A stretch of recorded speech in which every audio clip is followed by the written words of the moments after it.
I am Rajesh Shetty from Bharat Fritz Werner Ltd.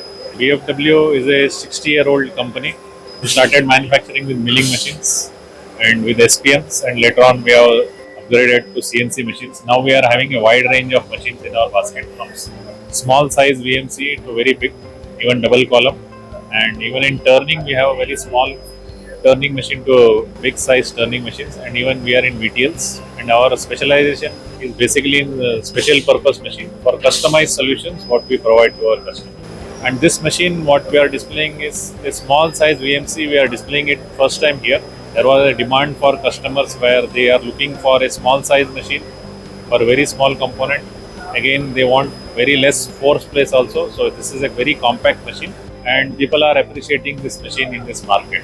Under the Make in India initiative, all these manufacturers are manufactured within the country, and we are trying to bring for wherever there are bigger machines which customers are importing. We are trying to make import substitute for big size machines also.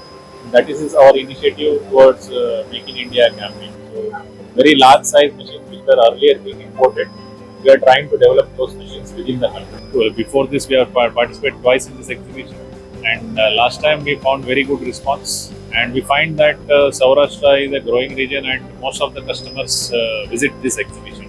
And it's a good opportunity for us to interact with all our customers in this region. We are finding very good response in this show, and we hope to come here next time also. Thank you.